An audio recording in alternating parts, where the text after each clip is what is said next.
Let's begin today with the Python basics. It will be a step by step guide by Database Shelja. Database is actually my channel, so please do subscribe. Okay. Next one is in this video, we are going to learn what is Python and why Python is important and Python variables. Only 3 points from the given index will be introduced to you in this particular video because this is our introduction video, and I don't want things to be like too much to learn, and I don't want to make it complicated. So first, let me tell you that Python is a very easy language. It's like you are talking to your computer. It's that easy. It's everything you learned from your childhood till now. In your first standard till 10th, it is only 10th. After that, some brackets and all and sets are something that was introduced in 11th class. But okay, you will once again learn all these things. And let me assure you that Python is the the easiest language present in the market right now. And why Python is important? Because may it be data analytics, may it be data science, machine learning, artificial intelligence, web scraping, website building, mobile app backend building, whatever you want, Python is currently considered as number one language because it's the easiest to learn and easiest to implement, as well as the rectifications in case there's a code break. So the rectifications are also very easy. So learning Python at this stage, at this revolutionary stage that we all are facing, that there's AI coming, there's machine learning coming, and all those things, learning Python will make a great impact in your career. Either you want to either you want to become an Excel expert, even there Python is very important, and you can do the work of like 8 hours in like 30 minutes. That's how easy it can make things for you. So I hope most of you, I think, are from the background which are not much introduced to technology. And for those who already know coding, like those are in React or other like Node or Angular. So I think you all have some introduction of technology and coding. But Python will be little different because it will be easier, and it will be easier to understand for the beginners as well. So in this video, I am going to focus for the beginner part only. It will not be a complicated one. It will be a easy, simple concept learning of what is Python. All right. So let's start. Introduction to Python. Python is an object oriented. What will be the object? It can be the database, like the data in a hospital about baby boys, baby girls, adult patients. So these are the different objects.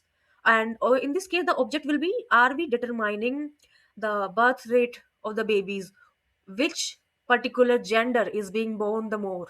That is the object that we will have to define from our analysis. So don't be confused. I will tell you everything one on one. Okay, interpreted मतलब अच्छे से अगर आप data अपना इसमें insert करते हो और उसको अच्छे से अपना सही कमांड इसको देते हो, तो वो आपका डेटा इंटरप्रेट करके आपको एक सही रिजल्ट निकाल कर देगा. High level programming language. Okay, high level programming language देख सुन के डरना नहीं है कि ये तो बहुत ज्यादा कॉम्प्लिकेट होने वाली. नाना, इजी है बहुत. Okay, we use it to develop GUI and web applications. Okay, with Python, we can concentrate on the business logic of our code rather than investing a lot of time in common programming task.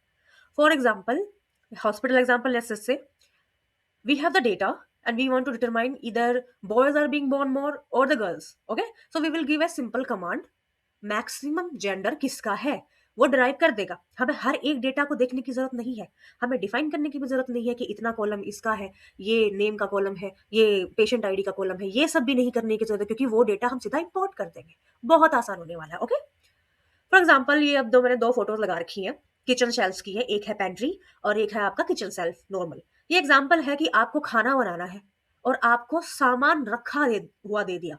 आपको kitchen सजी हुई दे दी, बर्तन धुले हुए दे दिए, आपको बस खाना बनाना है.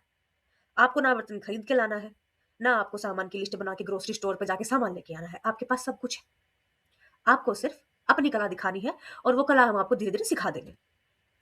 All right, introduction to Python variables. अब आप सोचोगे अभी तो आप पाइथन की बात कर रहे थे. पाइथन को आप तभी समझोगे जब आप पाइथन के टुकड़ों को समझोगे. ओके, फॉर एग्जाम्पल पाइथन एक रसोई है, प्रोग्रामिंग लैंग्वेज है. Python is a kitchen. You guys must be thinking she is obsessed with cooking ना.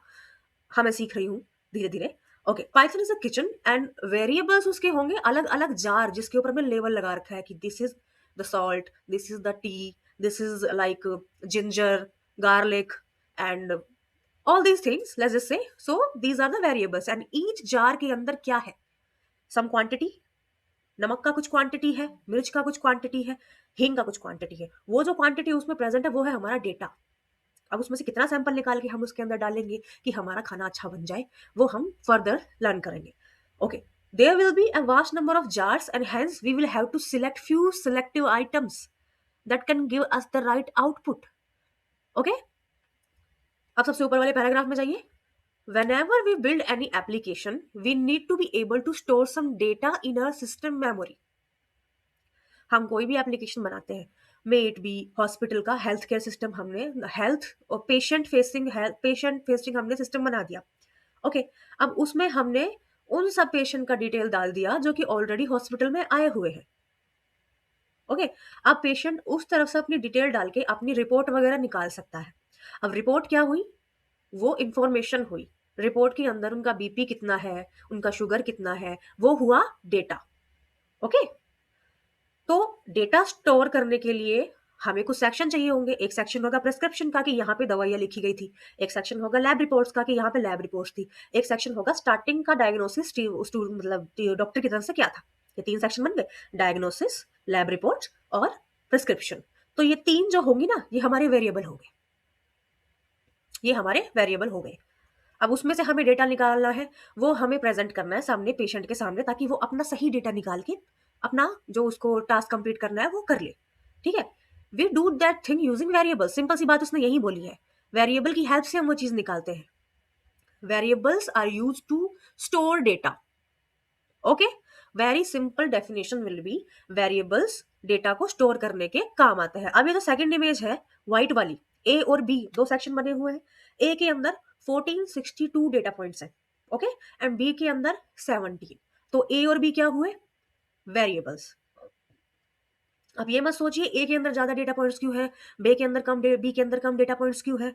आप बस इतना देखिए कि 2 वेरिएबल है, उनके अंदर डेटा है, ए और बी हुए variables. Okay, moving to the next slide. हम वेरिएबल में डेटा 2 तरीके से स्टोर कर सकते हैं, इधर बाय असाइनिंग द वैल्यू और by inputting the value. Okay, assigning में क्या होता है, आप सारी चीजें मैन्युअली असाइन कर दो। हॉस्पिटल का एग्जांपल मैं फिर से आपको देना चाहूंगी। हॉस्पिटल में बच्चे पैदा हुए, ठीक है, एक बच्चा पैदा हुआ, बच्चे का नाम पेरेंट्स ने सजेस्ट कर दिया रमेश है। ओके, वो डेटा डाला गया पेशेंट नेम में, पेशेंट आईडी एक अलग से मेंशन हुई। ठीक है, पेशेंट नेम अलग से मेंशन हुआ, वो बच्चे की लेंथ क्या है, बच्चे का वेट क्या है, बच्चे का जेंडर क्या है, ये सारी चीजें डॉक्टर्स ने जब देखी, मेजर की, तब उन्होंने अपने सिस्टम में, अपने डेटा में उसको एंट्री किया मैनुअली। वो क्या हो गया, असाइनिंग द डेटा। ओके, अब क्या हुआ, हॉस्पिटल बहुत सक्सेस कर रहा है, तो उसने दूसरे हॉस्पिटल को टेक ओवर कर लिया, तो उस हॉस्पिटल का डेटा भी यहाँ आएगा ना। अब इतना सारा डेटा मैनुअली तो हम डाल नहीं सकते, है ना, तो हमने उसको इनपुट कर दिया। अब ऑलरेडी पेशेंट आईडीज, पेशेंट के नाम, पेशेंट के जेंडर, हाइट, वेट, सब कुछ इनपुट हो गया फ्रॉम एट डेटाबेस। ओके, तो मैनुअली वो नहीं डाला। तो वेरिएबल हम 2 टाइप से डाल सकते हैं, या तो हम उसको मैनुअली डालें कि हमने चलो, अब पहले मेल और फीमेल होता था जेंडर, ठीक है, अब हमने थर्ड जेंडर लगाया ट्रांसजेंडर। ओके, वो हमने मैनुअली उसमें ऐड कर दिया, ये हमने मैनुअली ऐड कर दिया। अगर ये ना होता, अब ये तो हो गया एक हमारा मैनुअल का। उसके बाद क्या है कि हमने अपना जो था ना ट्रांसजेंडर की, जो हमारी जो तीनों है, मेल फीमेल और ट्रांसजेंडर जो जेंडर्स है, इसमें हमारा इतना सा डेटा है, उसमें हमने और डेटा डालना है डेटाबेस से। वो डेटा तैयार है, वो हमने बस इनपुट किया, लिस्ट बड़ी हो गई। ठीक है, इतना सिंपल है। मैनुअलाइट करने को असाइनिंग बोलते हैं, कि हमने असाइन कर दिया कि ये है राकेश, इस बच्चे का नाम राकेश है, आज से असाइन हो गया कि इस बच्चे का नाम राकेश है। इस कॉलम का नाम ट्रांसजेंडर है, असाइन हो गया ये है। ठीक है, इस कॉलम का नाम पेशेंट आईडी है, असाइन हो गया ये है। इस कॉलम का नाम male female, weight, height, gender, ठीक है, ये सारा हमारा असाइन हो गया। ऑलराइट, अब आप समझ रहे होगे क्या बात कर रही है। तो पेशेंट आईडी, पेशेंट का जेंडर, पेशेंट का नाम, पेशेंट की एज, ये सारा जो हमारा कॉलम के टॉप पे लिखा होगा वो हमारा होगा वेरिएबल। और पेशेंट के नेम में जितने भी नेम होंगे वो होगा हमारा डेटा। पेशेंट आईडी में जो आईडी असाइन होगी वो होंगी हमारी डेटा। इंडेक्स नंबर भी एक चीज आएगी, उसको आपको बिल्कुल कंसिडर नहीं करना है, वो कभी कभी हम लिखते भी नहीं है क्योंकि वो बहुत ज्यादा लंबा चला जाता है। ओके, तो ये हमारे वेरिएबल्स हो गए। अब बहुत ही सिंपल मैं एग्जांपल आपको दूंगी। एक क्लास है, उसमें 10 स्टूडेंट है, हमें उनकी एवरेज हाइट निकालनी है। तो यहाँ कितने वेरिएबल होंगे? यहाँ होंगे 3 वेरिएबल। स्टूडेंट कितने? 10। हाइट कितने स्टूडेंट की लिखी गई है? 10 स्टूडेंट्स की लिखी गई है। आप ये स्क्रीन पे सामने देख सकते हो। एवरेज हाइट का फॉर्मूला है sum of all height divide by number of students. Student height and average height क्या हो गया? ये 3 वेरिएबल हो गए। अब वेरिएबल का एक रूल है कि वेरिएबल कभी भी नंबर से शुरू नहीं होगा। वेरिएबल हमेशा या तो अल्फाबेट से शुरू होगा, लेटर से शुरू होगा, ठीक है, या फिर अंडरस्कोर के बाद शुरू होगा। कभी भी वो नंबर से शुरू नहीं होगा। फॉर एग्जाम्पल, स्टूडेंट में एस आया है, हाइट में एच आया है, एवरेज हाइट में ए आया है। आप अंडरस्कोर लगा के भी स्टूडेंट लिख सकते हो, आप अंडरस्कोर लगा के हाइट लिख सकते हो, लेकिन वन स्टूडेंट नहीं लिख सकते, वन हाइट नहीं लिख सकते। स्टूडेंट अंडरस्कोर वन लिख सकते हो, स्टूडेंट वन लिख सकते हो, लेकिन वन पहले नहीं लगेगा, कभी भी नंबर पहले नहीं लगेगा, ठीक है। तो ये फॉर्मूला देख लो एवरेज हाइट का, हमने यहाँ पे एवरेज हाइट निकाली। अब हम दिखाएंगे कि ये पाइथन कोड में कैसा दिखेगा। ओके, सबसे पहले हम वेरिएबल असाइन करेंगे। हाइट 165, 172, आप ऊपर देखो या नीचे वाले में देखो, दोनों सेम ही कोड है, ठीक है। ये हमने 10 असाइन कर दी। उसके बाद एवरेज का एक सिंपल फॉर्मूला होता है, पूरी हाइट का सम प्लस में लेंथ। आप लेंथ से कंफ्यूज मत होना कि लेंथ तो इतनी बड़ी होगी, लेंथ वो होगी जितना नंबर उसमें लिखा गया है। कितना नंबर लिखा गया है? 10 नंबर लिखा गया है, तो लेंथ कितनी हो गई इसकी? 10। तो सारे की सम प्लस में ना सॉरी डिवाइड बाई 10। अब आउटपुट आपका निकल गया ये नीचे कोड स्निपेट आपको दे रखा है, जिससे आप इजीली समझ सकते हो कि पाइथन का कोड कैसा दिखेगा। अब ये मत सोचेगा कि कोड करके दिखाओ, बिल्कुल दिखाएंगे, ठीक है। ये मैं डिलीट कर देती हूँ, आप कंफ्यूज ना हो जाओ। ओके,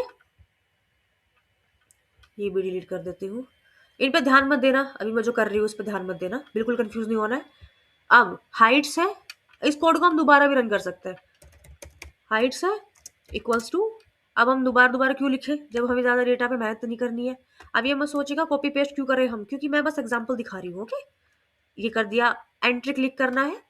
उसके बाद एवरेज, ये सेम टू सेम कर लेंगे, नहीं क्यों कर लेंगे, टाइप करके दिखाती हूँ आपको। Okay, average equal to equal to sum reconnect, alright, या sum bracket heights bracket close space divide by length of what? Height variable divide by, again enter, print average. Okay, अभी मैं Python Colab Google Colab use कर रही हूँ। ये एक online tool है given by Microsoft, given by Google, sorry.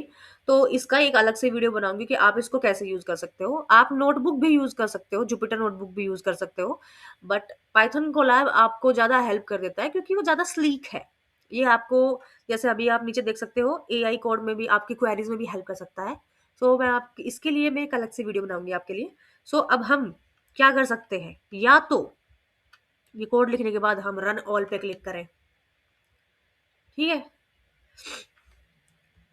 या फिर इस रन ऑल पे क्लिक करें, या फिर एक बहुत ही बढ़िया सॉल्यूशन मैं आपको बताती हूँ। कमेंट है, कमेंट जब भी आप पाइथन में लिखो तो आप लिखोगे हैश शिफ्ट प्लस एंटर।